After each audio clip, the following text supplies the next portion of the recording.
ওকে, আসসালামু আলাইকুম, সবাইকে স্বাগত আমাদের আজকের ক্লাসে। কেমন আছেন সবাই? আশা করি ভালো আছেন এবং সুন্দর সুস্থ আছেন। আমাকে একটু জানিয়ে দিবেন যে আমার কথা শুনতে পাচ্ছেন কিনা এবং সবকিছু ক্লিয়ার আছে কিনা। যদি সবকিছু ঠিক থাকে তাহলে আমরা শুরু করব আমাদের আজকের যে ক্লাস সেটা। তো আজকের ক্লাসটা ভীষণ ইম্পর্টেন্ট এবং আজকে আমাদের সমাসের শেষ ক্লাস। তো যথারীতি আমরা আমাদের আজকের ক্লাসটিতে আলোচনা করব হচ্ছে তৎপুরুষ সমাস নিয়ে। আমরা আলোচনা করব তৎপুরুষ সমাস নিয়ে। ওকে, তৎপুরুষ সমাস নিয়ে আমরা আমাদের আজকের ক্লাসটিতে হচ্ছে আলোচনা করব। ওকে, জি, আই হোপ সবকিছু দেখতে পাচ্ছেন এবং সবকিছু ঠিকঠাক আছে। আমি তাহলে আপনাদের কমেন্ট করে দেখতে পাচ্ছি যে সবকিছু ঠিক আছে। ওকে, ফাইন। তো তাহলে আমরা একটু চলে যাচ্ছি আমাদের আজকের যে ক্লাসটা হবে। এবং আমি আবার বলছি যে আজকে আমাদের সমাজের শেষ ক্লাস এবং আজকের ক্লাসটা কিন্তু খুবই গুরুত্বপূর্ণ। আজকে আমরা একেবারে তৎপুরুষ সমাসের যে আদ্য প্রান্ত সেটা আমরা চেষ্টা করব শেষ করে ফেলার জন্য। আচ্ছা, ফাইন। তো আমি দেখতে পাচ্ছি সবকিছু ঠিক আছে। জি, সাউন্ড তো প্রবলেম হওয়ার কথা না। সাউন্ড ঠিক আছে কিনা আমাকে একটু জানাবেন। জি, সাউন্ড ঠিক আছে কিনা আমাকে একটু জানাবেন। জি স্যার, সব ঠিক আছে। ওকে, ফাইন।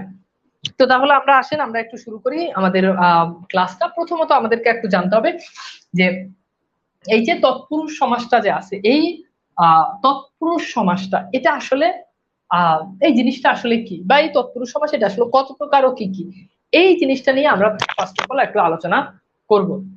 আচ্ছা, প্রথমত হচ্ছে আমাদের তৎপুরুষ সমাস যেটা আছে, এই তৎপুরুষ সমাস এটা হচ্ছে আমাদের 9 প্রকার। তৎপুরুষ সমাস কত প্রকার? তৎপুরুষ সমাস 9 প্রকার। এখন এই সমাসগুলো আমি যদি আপনাদেরকে যদি একটু দেখাই যে কি কি সমাস। যেমন প্রথমত 1 নাম্বার যে দ্বিতীয় তৎপুরুষ সমাস, এটা একটা সমাস যে দ্বিতীয় তৎপুরুষ। এরপর হচ্ছে 2 নাম্বার হচ্ছে তৃতীয়া তৎপুরুষ, তৃতীয়া তৎপুরুষ। 3 নাম্বার হচ্ছে চতুর্থী তৎপুরুষ। 5 নাম্বার হচ্ছে দ্বিতীয়, তৃতীয়, চতুর্থী, পঞ্চমী। আচ্ছা, 1 2 3 4, এটা 4 নাম্বার হবে। 4 নাম্বার হচ্ছে পঞ্চমী তৎপুরুষ। ওকে, 6 নাম্বার হচ্ছে 5 নাম্বার হচ্ছে আমাদের ষষ্ঠী তৎপুরুষ। আর 6 নাম্বার হচ্ছে আমাদের সপ্তমী তৎপুরুষ। এছাড়াও এগুলো হচ্ছে আমাদের বিভক্তির সাথে সম্পর্কিত। এখন আমরা কিন্তু কারকের ক্লাস কিন্তু করেছি, এখন এই বিষয়টা আমরা কিন্তু জানি। এখন এছাড়াও আরো 3টে সমাস থাকে, যেমন 7 নাম্বার সেটা হচ্ছে অলুক তৎপুরুষ। 8 নাম্বার এটা হচ্ছে নয় তৎপুরুষ। ঠিক আছে। আচ্ছা, এরপর আসেন 9 নাম্বার যেটা সেটা হচ্ছে উপপদ তৎপুরুষ। উপপদ তৎপুরুষ। এখন এই 3টার সাথে কিন্তু বিভক্তি সম্পর্কিত না, এগুলোর সাথে বিভক্তি সম্পর্কিত। কিভাবে বিভক্তিটা সম্পর্কিত আসেন এই জিনিসটা আপনাদেরকে একটু আলোচনা করে বুঝে। ধরেন আমি লিখলাম যে বইকে পড়া। একটু খেয়াল করেন, বইকে পড়া এখান থেকে কি দাঁড়ায়? এখান থেকে দাঁড়ায় বই পড়া। এখন দেখেন তো ব্যাস বাক্য থেকে এখানে কোন বিভক্তি লোপ পাইছে? ব্যাস বাক্য থেকে এখানে কোন বিভক্তি লোপ পেয়েছে বলেন তো? ব্যাস বাক্য থেকে এখানে কে বিভক্তি লোপ পাইছে? ব্যাস বাক্য থেকে এখানে কি লোপ পাইছে? কে বিভক্তি লোপ পাইছে। এখন যেহেতু এখানে কে বিভক্তি লোপ পাইছে, তার মানে এখানে কোন বিভক্তি লোপ পাইছে। এখন কে, এটা কোন বিভক্তি বলেন তো, দেখি পারেন কিনা। কে, এটা কোন বিভক্তি? গুড, দ্বিতীয় বিভক্তি। এখন যেহেতু দ্বিতীয় বিভক্তি লোপ পাইছে, তার মানে এটা হচ্ছে দ্বিতীয় তৎপুরুষ সমাস। এটা কি? এটা হচ্ছে দ্বিতীয় তৎপুরুষ সমাস। জিনিসটা খুব সিম্পল। আচ্ছা, এরপর আসেন, ধরেন আমি লিখলাম যে বিলাত থেকে ফেরত, বিলাত থেকে ফেরত। ওকে, ফাইন। এখান থেকে কি দাঁড়ায়? এখান থেকে দাঁড়ায় বিলাত ফেরত। এখন একটু খেয়াল করে দেখেন, বিলাত থেকে ফেরত, এখান থেকে বিলাত ফেরত। এখন দেখেন তো এখানে কোন বিভক্তি লোপ পাইছে বলেন তো? ব্যাস বাক্য থেকে কোন বিভক্তিটা লোপ পাইছে বলেন? ব্যাস বাক্য থেকে কোন বিভক্তি লোপ পাইছে? আচ্ছা, সাউন্ডে কোনো প্রবলেম হওয়ার তো সুযোগ, কেন প্রবলেম হবে?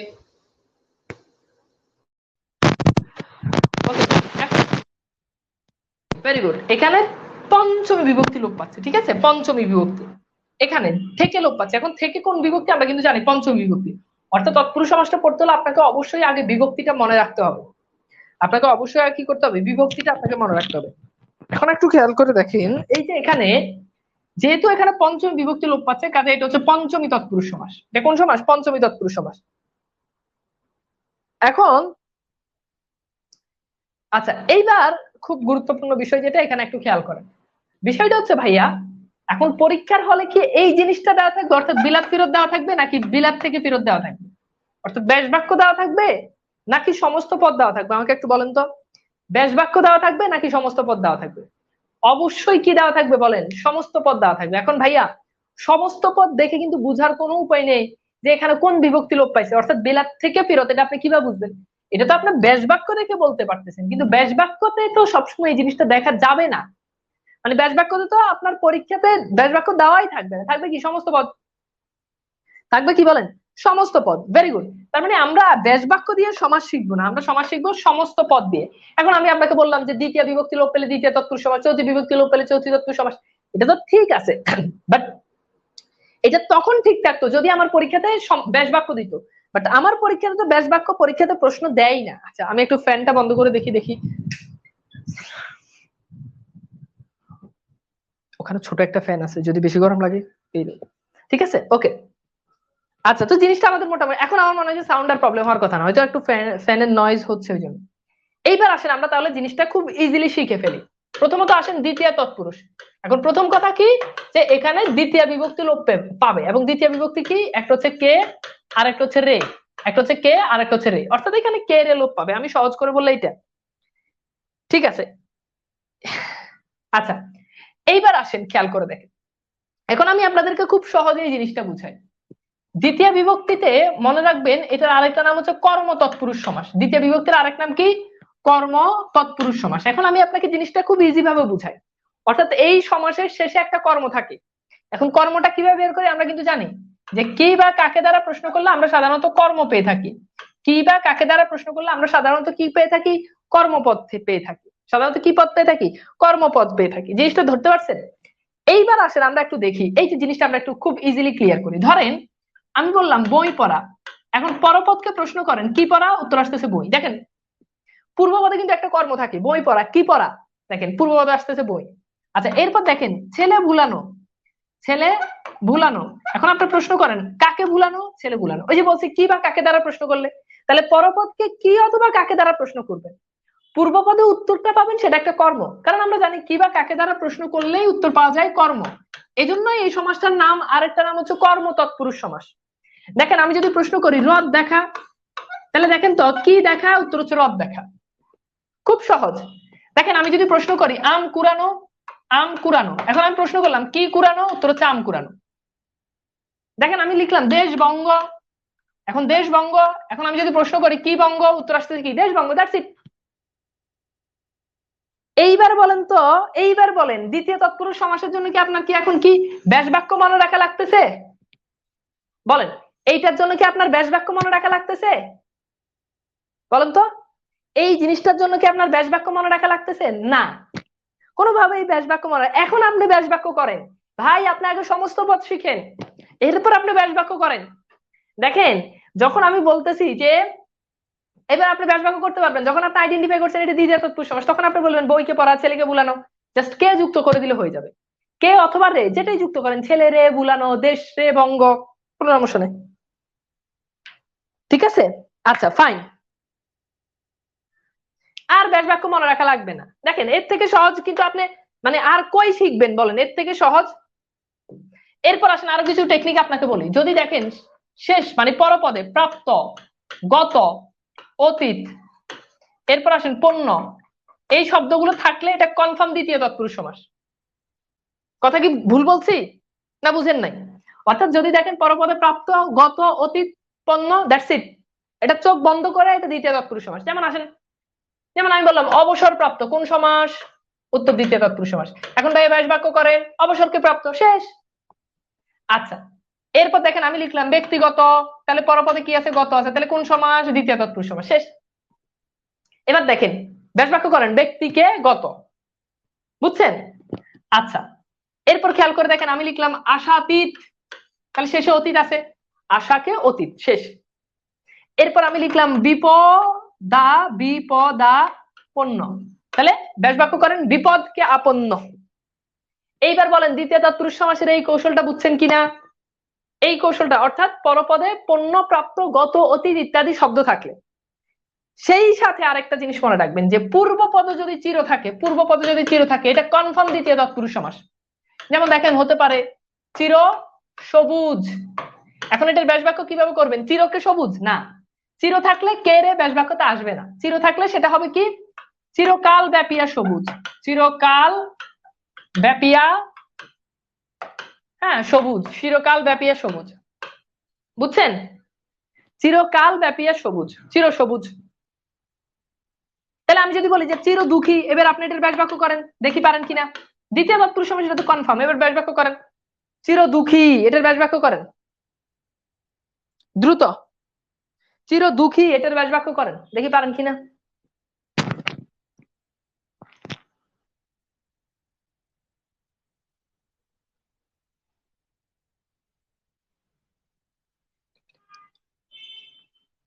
বুঝছেন? ওকে, তাহলে মোটামুটি আমরা এতটুকু পর্যন্ত ক্লিয়ার। এখন ওকে, গুড, ভেরি গুড, সবাই ভালো বুঝতে পারছেন। জি স্যার, চিরকাল। তাহলে এটার ব্যাস বাক্য আমরা কি করব, যে এটা কি হবে বলেন? চিরকাল ব্যাপী দুঃখী। তার মানে যদি শব্দের শুরুতে চির থাকে, এবং আরো একটা ইনফরমেশন আপনাদেরকে এখানে দিয়ে রাখি, পরীক্ষাতে প্রশ্ন আসে কোন সমাসে সময়ের ব্যাপ্তি বুঝায়, কোন সমাসে সময়ের ব্যাপ্তি বুঝায়। উত্তর হচ্ছে দ্বিতীয় তৎপুরুষ সমাস। এই দেখেন, কাল ব্যাপী আছে, চিরকাল ব্যাপী সবুজ, চিরকাল ব্যাপী দুঃখী, চির সুখী, চিরকাল ব্যাপী সুখী, চির হরিত। তাহলে ব্যাস বাক্য কি হবে? চিরকাল ব্যাপী হরিত। একদম ওকে, একদম, যে দ্বিতীয় তৎপুরুষ সমাস পরিষ্কার, দারুণ। এইবার আসেন আরো জোস ভাবে আমরা একটু শিখি তৃতীয় তৎপুরুষ সমাস। তৃতীয় তৎপুরুষ, এইবার তৃতীয় তৎপুরুষের সাধারণ নিয়ম কি বলেন? তৃতীয় তৎপুরুষ মানে হচ্ছে এমন একটা সমাস, যেই সমাসে ব্যাস বাক্য থেকে দ্বারা দিয়ে, অর্থাৎ তৃতীয় বিভক্তি লোপ পায়। তৃতীয় বিভক্তি কি? দ্বারা দিয়ে, হ্যাঁ, ইত্যাদি, দ্বারা দিয়ে, এগুলো এগুলো হচ্ছে আমাদের তৃতীয় তৎপুরুষ সমাস। এখন তৃতীয় তৎপুরুষ সমাসের এটা হচ্ছে আমাদের মেইন, মানে ব্যাস বাক্য থেকে বুঝার উপায়। এখন সমস্ত পদ দেখে বুঝার উপায়টা আমি আপনাকে বলে দিচ্ছি। আপনাদেরকে মনে আছে দ্বিতীয় তৎপুরুষ সমাসের আরেক নাম কি? কর্ম তৎপুরুষ সমাস। তৃতীয় তৎপুরুষের আরেক নাম কি জানেন? করণ তৎপুরুষ সমাস। এখন ভাই, আপনি করণ কারক পড়ছেন? বলেন, কারকের ক্লাস আপনাদেরকে করণ কারক পড়াইছি না? করণ মানে কি? মাধ্যম, যন্ত্র, উপকরণ। এই জিনিসটা সেই জিনিস। ধরেন আমি লিখলাম যে ছুরির, খেয়াল করেন, ছুরির আঘাত। এখন দেখেন তো, ছুরির আঘাত, তাহলে এখানে পরপদ, আঘাত দেওয়ার মাধ্যমটা কি? ছুরি। তাহলে আগের দ্বিতীয় তৎপুরুষ সমাসে পূর্বপদে কর্ম থাকে, আর তৃতীয় তৎপুরুষ সমাসে পূর্বপদে করণ থাকে। আর করণ মানে কি? মাধ্যম, শেষ। বুঝছেন?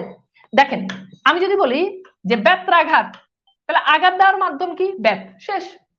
দেখেন, আমি যদি বলি যে জুতা পেটা, তাহলে এই যে পেটাইছেন, পেটানোর মাধ্যমটা কি? জুতা, শেষ। আর মানে তৃতীয় তৎপুরুষ সমাস। বুঝছেন? জিনিসগুলো কিন্তু খুব সহজ। আচ্ছা, এরপর আসেন, আমি লিখলাম যে বিজ্ঞানসম্মত। তাহলে বিজ্ঞানসম্মত, এই যে সম্মত হয়েছে, সম্মত হওয়ার মাধ্যমটা কি? বিজ্ঞান, শেষ। তার মানে তৃতীয় তৎপুরুষ সমাস। ওকে, জিনিসটা কি ধরতে পারছেন? ওকে, ক্লিয়ার? এবার বলেন এটা ক্লিয়ার কিনা। এত সহজে গিয়ে আপনি পড়ছেন যে এত সহজে জিনিসটা আসলে পড়া যায়?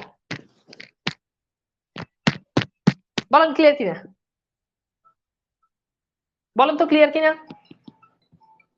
আচ্ছা, আমার একটা কল আসছে। জি, আসসালামু আলাইকুম, কে বলছেন? জি, আসসালামু আলাইকুম, কে বলছেন? তাড়াতাড়ি বলুন।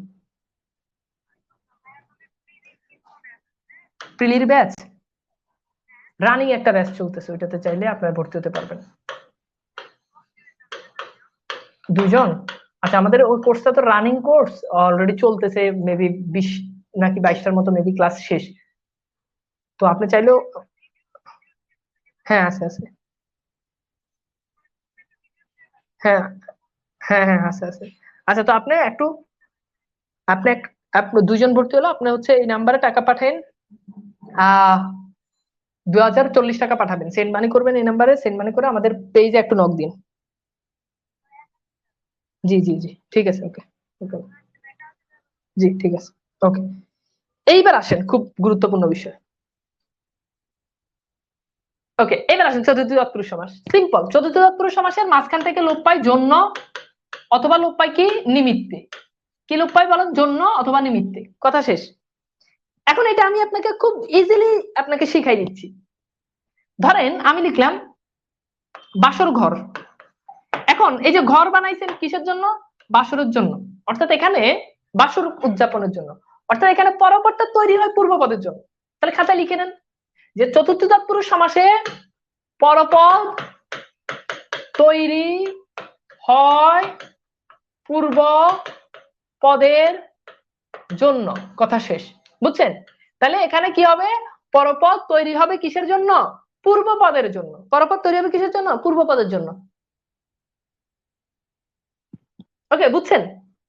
এইবার খেয়াল করে দেখেন, ধরেন আমি লিখলাম রান্নাঘর, তাহলে রান্নাঘর, এখন ঘরটা কিসের জন্য? রান্নার জন্য। খুব সহজ। আচ্ছা, এরপর দেখেন আমি লিখলাম ছাত্রাবাস, তাহলে আবাসটা কিসের জন্য? ছাত্রের জন্য। শেষ না? কথা বুঝেন নাই? বিয়ে পাগল, এখন পাগল হয়েছে কিসের জন্য? পূর্বপদ, বিয়ের জন্য। বসত বাড়ি, তাহলে বাড়িটা কিসের জন্য তৈরি হয়েছে? বসতের জন্য। বুঝছেন? এখন আপনি ব্যাস বাক্য করতে পারবেন বাসরের নির্মিতে ঘর, বা বাসরের জন্য ঘর, রান্নার জন্য ঘর, ছাত্রের জন্য আবাস, জন্য লাগাই দিলে হয়ে যাবে। That's it. আচ্ছা, একজন বলছে বাসরের জন্য ঘর, এরপর তিনি খুব আশ্চর্য হয়েছে, না, অন্য কিছুর জন্য ঘর, অন্য কিছুর জন্য ঘর, বাসর উদযাপন করার জন্য না, অন্য কিছুর জন্য ঘর। বুঝছেন না? আরো গভীরে যাওয়া লাগবে? ওকে, বুঝছেন? বুঝছেন? ইজি জিনিস, সিম্পল, চাপ নাই। আচ্ছা, এইবার আসেন পঞ্চমী তৎপুরুষ সমাস। জানেন এই পঞ্চমী তৎপুরুষ সমাস, এটার আরেকটা নাম কি জানেন? এটার আরেকটা নাম হচ্ছে অপাদান তৎপুরুষ সমাস। এখন আপনাদের কি মনে আছে অপাদান কারকে আমি বলছিলাম যে অপাদান কারক মানে মাইনাস? এই পঞ্চমী তৎপুরুষ সমাসও মাইনাস বোঝায়, কারণ এটার নামের সাথে মিল আছে। হ্যাঁ, মেলাটা বৈশাখীর জন্য। এখন তাহলে অপাদান তৎপুরুষ বা পঞ্চমী তৎপুরুষ কি বুঝায়? মাইনাস বুঝায়। যেমন আসেন আমি লিখলাম রাজ্যচ্যুত, এখন রাজ্যচ্যুত মানে কি? রাজ্য থেকে যাকে বের করে দেওয়া হয়েছে, তাহলে রাজ্যের সাথে তার সাথে সম্পর্ক কিসের বলেন? মাইনাসের সম্পর্ক। এখন আপনি ব্যাস বাক্য করেন, ওই যে জাস্ট থেকে যুক্ত করে দিলে হয়ে যাবে, কারণ থেকে হচ্ছে কি? পঞ্চমী বিভক্তি। তো তার মানে পঞ্চমী বিভক্তি রূপ পাচ্ছে, তার মানে এটা পঞ্চমী তৎপুরুষ সমাস। তাহলে রাজ্য থেকে চ্যুত। বুঝছেন? আবার দেখেন বিলাত ফিরত, এখন বিলাত ফেরত মানে কি বলেন? বিলাত ফেরত মানে হচ্ছে যে বিলাত থেকে ফেরত চলে আসছে, তাহলে বিলাতের সাথে তার সাথে মাইনাসের সম্পর্ক। তাহলে কি হবে? বিলাত থেকে ফেরত। কি হবে? বিলাত থেকে ফেরত। আচ্ছা, এরপর আসেন আমি লিখলাম খাঁচা ছাড়া, তাহলে ব্যাস বাক্য কি হবে? খাঁচা থেকে ছাড়া। এখন খাঁচা ছাড়া মানে কি? প্লাসের সম্পর্ক না মাইনাসের সম্পর্ক? অবশ্যই মাইনাসের সম্পর্ক। এরপর আসেন আমি লিখলাম স্বর্গভ্রষ্ট, এখন স্বর্গভ্রষ্ট মানে কি বলেন? মানে যাকে স্বর্গ থেকে বের করে দেওয়া হয়েছে, মাইনাস। তার মানে আমাদের পঞ্চমী তৎপুরুষ সমাস ক্লিয়ার। এবার বলেন জিনিসটা বুঝছেন কিনা?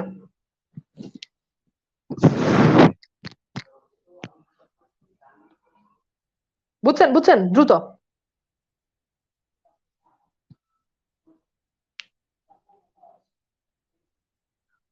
দ্রুত বলেন তো যে পঞ্চমী তৎপুরুষ সমাস বুঝছেন কিনা? বুঝছেন? ওকে, আপনার ট্রিক্স গুলো অসাধারণ। ওকে, জি, বুঝছেন? ক্লিয়ার? ওকে, বুঝতে পারছি, বুঝছি। ওকে, ফাইন। এইবার আসেন আমরা একটু চলে যাই ষষ্ঠী তৎপুরুষ সমাস। ষষ্ঠী তৎপুরুষ সমাসের আরেকটা নাম হচ্ছে সম্বন্ধ তৎপুরুষ সমাস। তো এখানে একটু আলোচনার বিষয় আছে, আমি একটু আলোচনা করি। এখানে অনেকগুলো টেকনিক আপনাদেরকে দিব, বা নিয়ম বা কৌশল। প্রথম কথা হচ্ছে, আপনি যদি এই শব্দগুলো যদি দেখেন, মাতৃ, পিতৃ, হ্যাঁ, এরপর হচ্ছে কি রাজ, এরপর হচ্ছে কি ভাতৃ, এই কয়টা শব্দ মনে রাখবেন। তাহলে কি বলছি? রাজ, মাতৃ, পিতৃ, ভাতৃ, এই কয়টা শব্দ থাকলে নো ডাউট ইট এটা হচ্ছে ষষ্ঠী তৎপুরুষ সমাস। বুঝছেন? বুঝছেন? তাহলে এই কয়টা থাকলে, রাজ, মাতৃ, পিতৃ, ভাতৃ ইত্যাদি, এগুলো থাকলে কোন সমাস?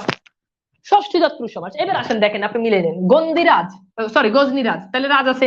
মাতৃসেবা, দেখেন মাতৃ আছে। রাজধানী, তাহলে দেখেন রাজ আছে। ধর্মরাজ রাজ আছে। সর্পরাজ রাজ আছে। রাজরানী রাজ আছে। মাতৃভাষা, তাহলে মাতৃ আছে। রাজার পুত্র রাজ আছে। ভাতৃ স্নেহ, তাহলে দেখেন ভাতৃ আছে। রাজ, রাজার নীতি রাজনীতি, তাহলে রাজ আছে। বঙ্গের রাজ, বঙ্গরাজ রাজা। শেষ, বাকিগুলো এইভাবে। এবার বলেন এই নিয়মটা বুঝছেন কিনা? অর্থাৎ এই শব্দগুলো যদি দেখেন, পিতৃ, মাতৃ, ভাতৃ, এরপর হচ্ছে কি রাজ, এই শব্দগুলো থাকলে ষষ্ঠী তৎপুরুষ সমাস। এইবার বলেন ভাই এই জিনিসটা কি ক্লিয়ার? বলেন তো।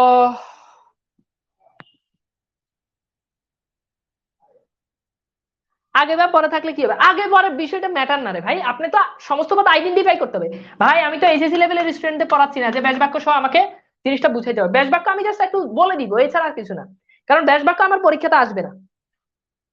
ঠিক আছে, আগে পরে থাকলে সেটা ম্যাটার না। এইবার আসেন দ্বিতীয় নাম্বার নিয়ম, সেটা হচ্ছে পরপদে যদি দেখেন সহ, তুল্য, নিভ, প্রায়, প্রতিম, কলাপ ইত্যাদি এই শব্দগুলো থাকলে, এগুলো একটু মনে রাখবেন।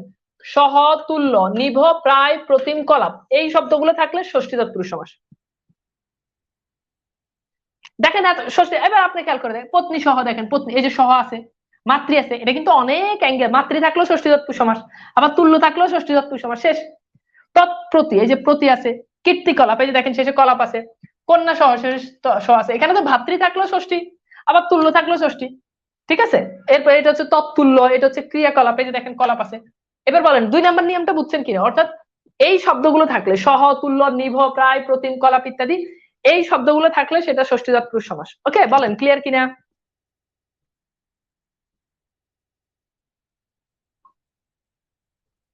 দ্রুত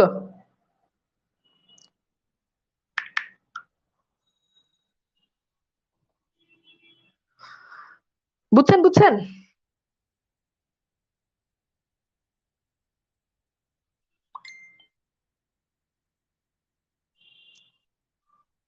ওকে, ক্লিয়ার, ফাইন, দারুন।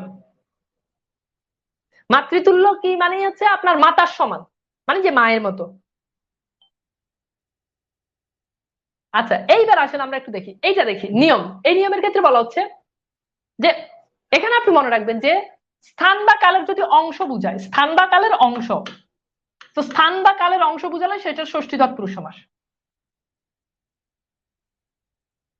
ভাই রিটেন পরীক্ষায় ব্যাস বাক্য সনির্ণয় করতে কথা ঠিক আছে, আপনি যদি জানেন এটা ষষ্ঠী তৎপুরুষ সমাস, তাহলে আপনি ব্যাস বাক্য এমনিতেই পারবেন, রহের যুক্ত করে দিলে হয়ে যাবে। আপনি যদি পঞ্চমী তৎপুরুষ সমাস বুঝেন, তাহলে আপনি এমনিতেই হতে থেকে যুক্ত করে দিলে হয়ে যাবে। কাজেই এটা তো বাচ্চা পোলাপাইনও পারবে, আপনি তো সমাস আইডেন্টিফাই করতে পারবেন না, বুঝছেন? আচ্ছা, তো আমরা যেখানে ছিলাম, যদি দেখেন স্থান কালের অংশ, তাহলে সেটা কনফার্ম ষষ্ঠী তৎপুরুষ সমাস। যেমন দেখেন পূর্বাহ্ন, আচ্ছা পূর্বাহ্ন মানে কি? অন্যের পূর্বভাগ, মানে একটা অংশকে বোঝাচ্ছে। আবার দেখেন পূর্ব রাত, তার মানে কি? রাতের একটা অংশকে বোঝাচ্ছে। মধ্যাহ্ন তার মানে অন্যের দিনের একটা মধ্যভাগকে বোঝাচ্ছে। এরকম মাঝপথ, তার মানে পুরো পথকে বোঝাচ্ছে না, পথের একটা অংশ। অর্ধদিন তার মানে পুরো দিনকে বোঝাচ্ছে না, দিনের একটা অংশ। এবার বলেন এই নিয়মটা ক্লিয়ার কিনা? অর্থাৎ 3 নাম্বার নিয়মে বলছি যে স্থান অথবা কালের যদি অংশ বুঝায়, যেমন ভোর রাত, পুরো রাতকে কিন্তু বুঝাচ্ছে না, রাতের ভোরের যে অংশটা সেটা, বুঝছেন?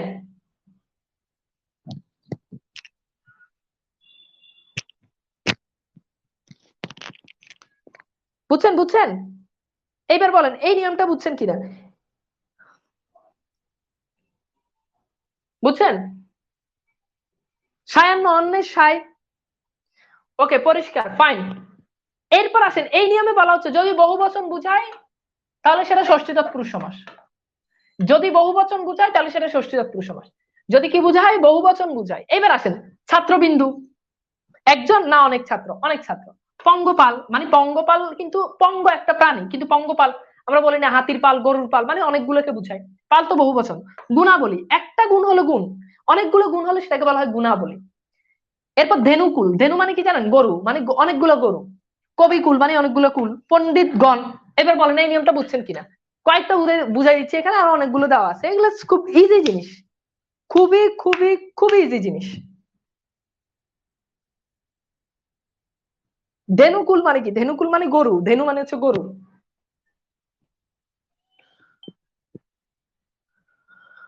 বুঝছেন?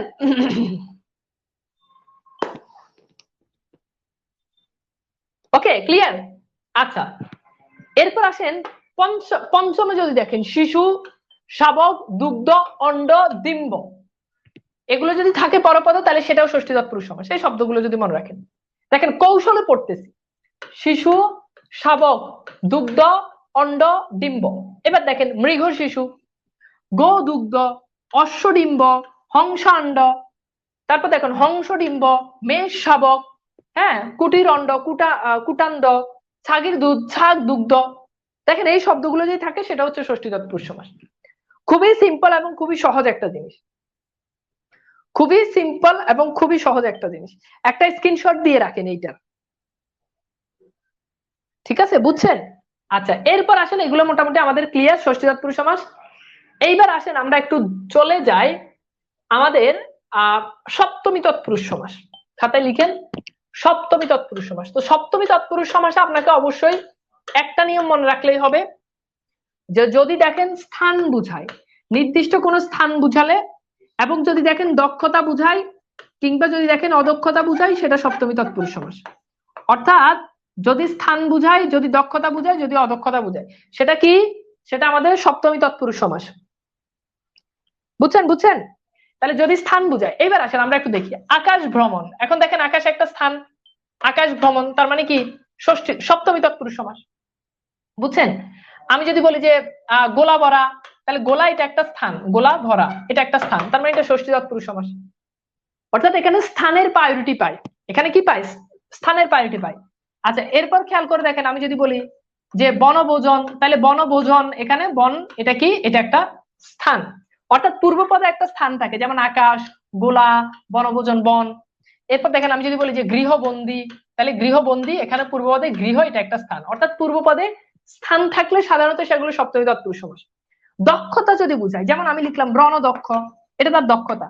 রণদক্ষ মানে কি জানেন? রণদক্ষ মানে যে যুদ্ধে খুব দক্ষ। এরপর দেখেন আমি লিখলাম বাকপটু, বাকপটু মানে কি, বাক মানে হচ্ছে কথা, মানে যে খুব কথাই পটু, যে খুব ভালো কথা বলে। অদক্ষতা যদি বুঝায়, ধরেন আমি লিখলাম রাত কানা, তার মানে রাত কানা তার মানে কি হবে, রাতে কানা, ব্যাস বাক্য হচ্ছে এটা। তো রাত কানা এটা তার অদক্ষতা। আমি যদি বলি মাদকাসক্ত, মাদকাসক্ত, এখন মাদকাসক্ত মানে কি, সে খুব ভালোভাবে মাদকাসক্ত, এটা অনেকটা তার দক্ষতাও বুঝায়, কারণ সে খুব ভালো মাদক সেবন করতে পারে। আমি আর আপনি কি ভালোভাবে মাদক সেবন করতে পারবো? আমরা দেখা গেছে খাইলেই 3 দিন মনে করেন যে টাল হয়ে ঘুমাই থাকবো, তাই না? তো এটা তার গুণও ধরতে পারেন ভাই। দক্ষতা ধরলেও সপ্তমী তৎপুরুষ সমাস, অদক্ষতা ধরলেও সপ্তমী তৎপুরুষ সমাস। পরে বুঝছেন? রান্নাঘর কি সপ্তমী? অ্যাকচুয়ালি বিষয়টা এমন না, বলছি না ওখানে ঘরটা রান্নার জন্য তৈরি হয়েছে, এখানে ঘরটা রান্নার জন্য তৈরি হয়েছে, ঠিক আছে? এখানে ভ্রমণটা কিন্তু আকাশের জন্য হয় নাই, এটা বুঝতে হবে। বুঝছেন সপ্তমী তৎপুরুষ সমাস কি বুঝছেন? আমাকে একটু বলেন তো।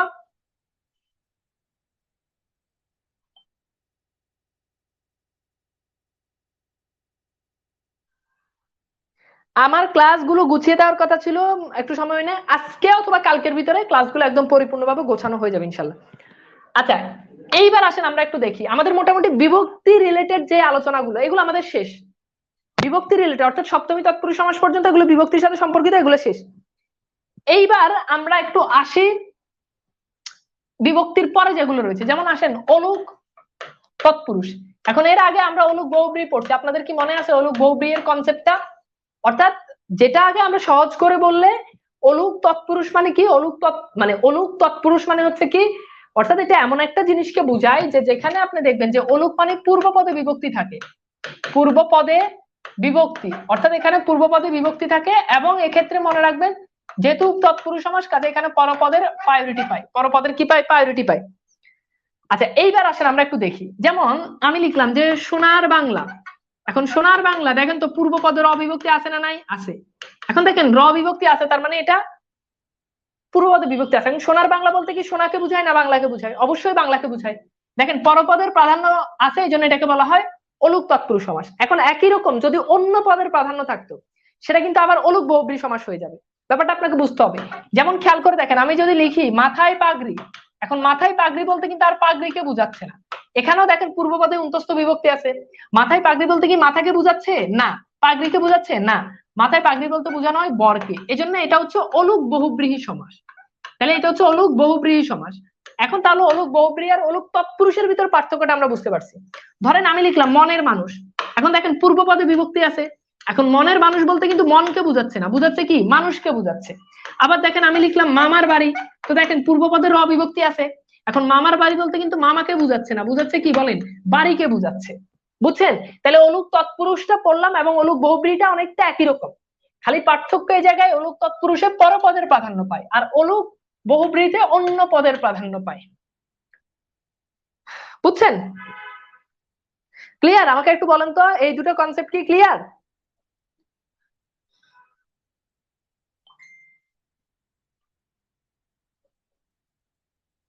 এই দুটো কনসেপ্ট কি ক্লিয়ার?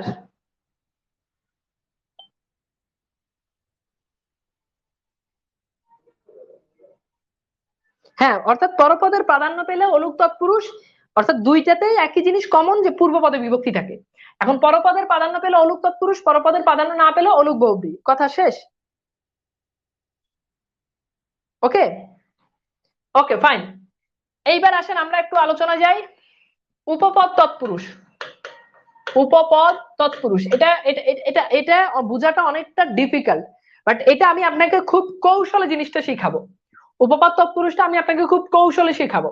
অর্থাৎ এই স্লাইডটা আপনি যদি খেয়াল করেন, এখানে বলা হচ্ছে যে শব্দের শেষে যদি কর থাকে, কার থাকে, চর থাকে, হারা থাকে, ধর থাকে, ধার থাকে, এটা হচ্ছে ঝ যোগ ইয়।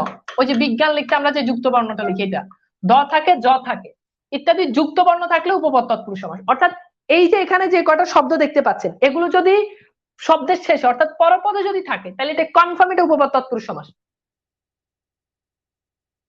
ঠিক আছে, সমাস অনেক বড় একটা টপিক, মনে রাখাটা অনেক ঝামেলা, আপনি এভাবে মনে রাখেন কৌশলে। আচ্ছা, তাহলে আমার মোটামুটি এখানে আমার মোটামুটি কথা ক্লিয়ার যে কর, কার, চর, হারা, ধর, ধার ইত্যাদি যদি থাকে এইসব শব্দ।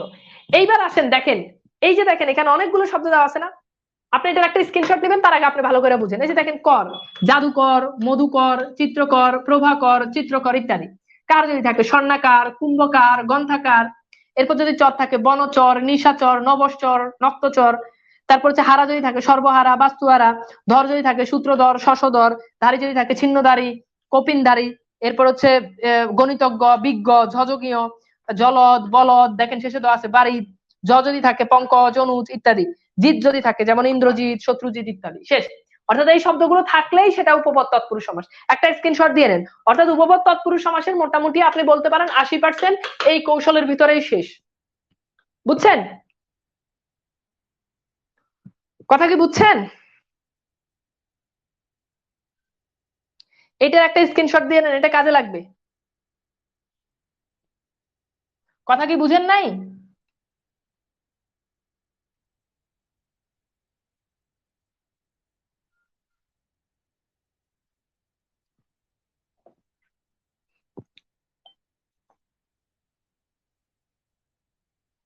লেখাটা বোঝা যায় না? কি বলেন? এই যে এবার একটা স্ক্রিনশট দেন। ওকে, জি ফাইন। এইবার আসেন আমরা একটু চলে যাই এরপরে। ওকে, এইবার আমাদের মোটামুটি এতটুকু পর্যন্ত আমাদের ক্লিয়ার। হ্যাঁ, এইবার আসেন আমরা একটা গল্প পড়ি। গল্পটা হচ্ছে এরকম যে এই গল্পটা একটু খেয়াল করেন। একটা পকেট মার ছিল, সে খুবই অভিজ্ঞ। এই অভিজ্ঞ পকেট মার, তার নাম ছিল ইন্দ্রজিৎ। এই ইন্দ্রজিতের কাজ ছিল সে ঘর ছাড়া, বাস্তুহারা ছেলেদের সে ধরতো। এই যে সে ছেলেদের ধরতো, এখান থেকে আমরা বলতে পারি তার কাজ কি ছেলে ধরা। ধরতে গিয়ে সে একবার ধরা পড়লো, কারাতে ধরা পড়লো এক সত্যবাদী ও প্রিয়ঙ্গদা। প্রিয়ঙ্গদা মানে হচ্ছে যে নারী প্রিয় বাক্য বলে। প্রিয়ঙ্গদা নারী মনোহরণী। মনোহরণীর হাতে ধরা পড়ে সে কি করলো? হাড় ভাঙা মার খেলো। মার খেয়ে সে সর্বহারা হলো।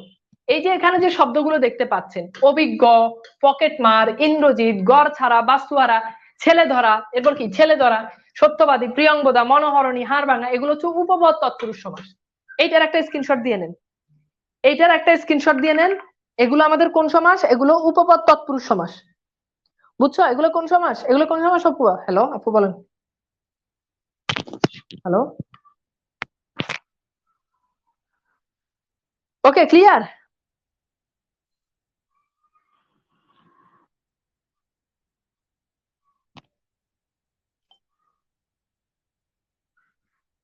ক্লিয়ার?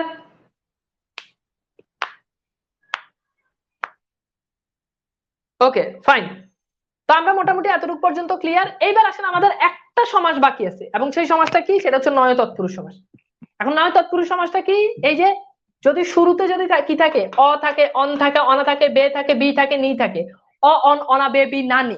এবার মনে রাখবেন, অ অন অনা বেবি নানি, অ অন অনা বেবি নানি, অ অন অনা বেবি নানি। এগুলো থাকলে সেগুলো সাধারণত নয় তৎপুরুষ সমাস। তবে কথা হচ্ছে পরপদের প্রাধান্য পেতে হবে। যেমন দেখো অনিষ্ঠ, এই যে শুরুতেও আছে নয় নিষ্ঠ, অনিচ্ছা, নয় ইচ্ছা। অসংখ্য উদাহরণ এখানে অ দিয়ে দেওয়া আছে, মানে স্বরেও দিয়ে দেওয়া আছে। অকাতর, নয় কাতর, অনেক, নয় এক, অনুচিত, নয় উচিত। শেষ। উপপদ তৎপুরুষ সমাস। এরকম যদি থাকে আরো এরকম অসংখ্য আছে। আ দিয়ে আছে আলুনি, আগাছা, অন দিয়ে আছে অনধিক, অনা দিয়ে আছে অনাদর, বে দিয়ে আছে বেতাল, বেসরকারি, বেমানান, বি ন্যানি দিয়ে আছে বিদেশ, নাতি ক্ষুদ্র ইত্যাদি। অর্থাৎ এই অব্যয়গুলো থাকলে সাধারণত নয় তৎপুরুষ সমাস। তবে 80% নয় তৎপুরুষ সমাস হয় এই অ অব্যয় দিয়ে। বুঝছেন? ক্লিয়ার? বলেন তো, নয় তৎপুরুষ সমাসের কনসেপ্টটা কি পরিষ্কার? নয় তৎপুরুষ সমাসের কনসেপ্ট কি পরিষ্কার?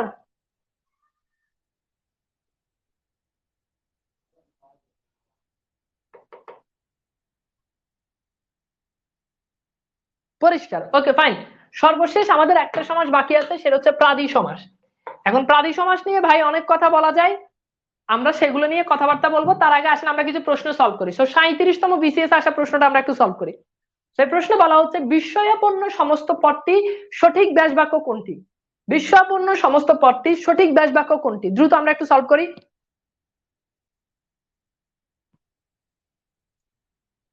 আমরা একটু সলভ করি, এই বিসিএস এর প্রশ্নটা সলভ করি। উত্তর কি হবে আপনাদের কি মনে আছে? আমি কিন্তু বলছি যে পরপদে যদি পণ্য থাকে একদম প্রথমে, সেটা দ্বিতীয় তৎপুরুষ সমাস। তার মানে দ্বিতীয় তৎপুরুষ সমাসে ব্যাস বাক্য হলে কি হবে? কে হবে। তার মানে সঠিক উত্তর হচ্ছে খ, অর্থাৎ সি নাম্বার হবে, অর্থাৎ কি বিস্ময়কে আপন্ন। ওকে, বিষয়টা কি বুঝতে পারছেন? এইবার আসেন আমরা এটা একটু দেখি। এটা আসছে আমাদের 40তম বিসিএস। দ্বারা দিয়ে কর্তৃক বাংলা ব্যাকরণ অনুযায়ী কোন বিভক্তি? এটা অবভিয়াসলি তৃতীয় বিভক্তি, তার মানে এগুলো লোপ পেলে সেটা তৃতীয় তৎপুরুষ সমাস, এটা আমরা জানি। এরপর আসে না, দেখেন বিপদকে আপন্ন, এটা এই প্রশ্নটা আমরা একটু সলভ করি। বিপদকে আপন্ন এই প্রশ্নটা একটু সলভ করি।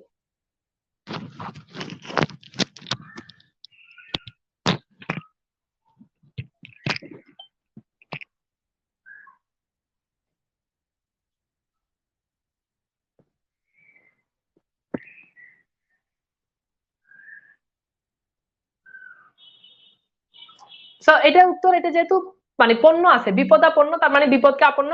এটা উত্তর হচ্ছে সি, অর্থাৎ দ্বিতীয় তৎপুরুষ সমাস। এটা আমরা কিন্তু ক্লাসে সলভ করেছি, এটা ব্যাংকে এসেছে যে আম কুড়ানো কোন সমাস। এই প্রশ্নগুলো অর্থাৎ চাকরির প্রশ্নগুলো কিন্তু আমাদের বিশ্ববিদ্যালয় ভর্তি পরীক্ষাতেও আসে এবং হুবহু কমন আসে।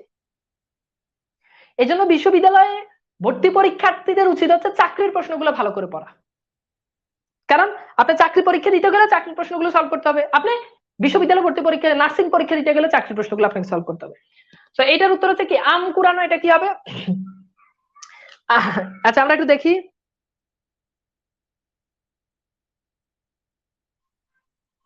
ভেরি গুড,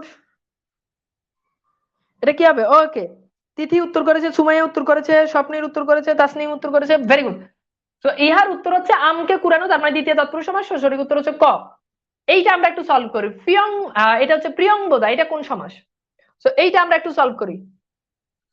ওকে, হ্যাঁ, তানজিম জেরুইন আমকে কুড়ানো, ভেরি গুড। তো এইটা আমরা একটু সলভ করি যে প্রিয়ংবদা কোন সমাস। ওকে, প্রিয়ংবদা এটা কোন সমাস? এটা হচ্ছে আমরা ওই যে উপপদ তৎপুরুষ সমাসের গল্পতে পড়েছি, তার মানে এটা উপপদ তৎপুরুষ সমাস। মালগাড়ি, এইটা একটু উত্তর করেন দেখি পারেন কিনা, এটা জাহাঙ্গীরনগর বিশ্ববিদ্যালয়ে আসছে।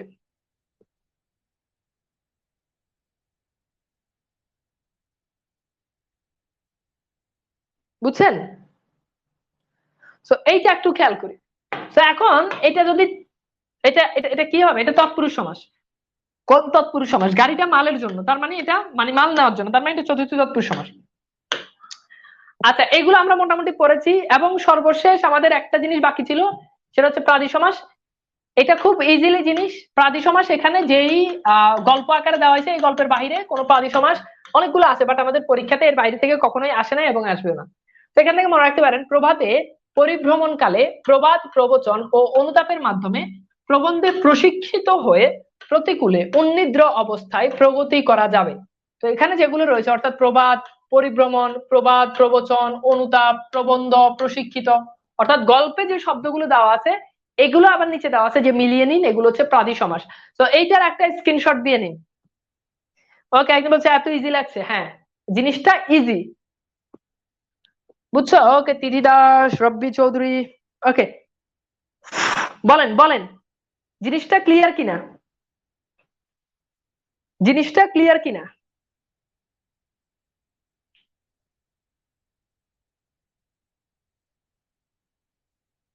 ক্লিয়ার?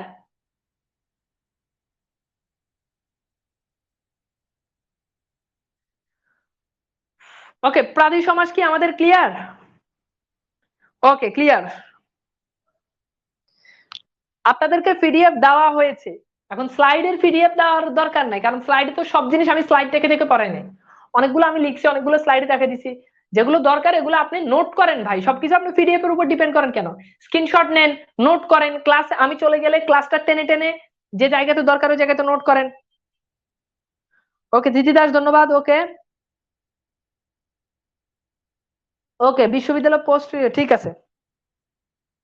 ওকে, তো আমাদের মোটামুটি সমাসের 3টা ক্লাস শেষ, এবং আমরা কিন্তু আলহামদুলিল্লাহ খুব সুন্দরভাবে সমাজটা কিন্তু শেষ করেছি। ওকে, তো সবাই ভালো থাকবেন, সুন্দর সুস্থ থাকবেন, এবং সাথে থাকার জন্য, সমাজের ক্লাসগুলো করার জন্য অনেক অনেক ধন্যবাদ। আল্লাহ হাফেজ।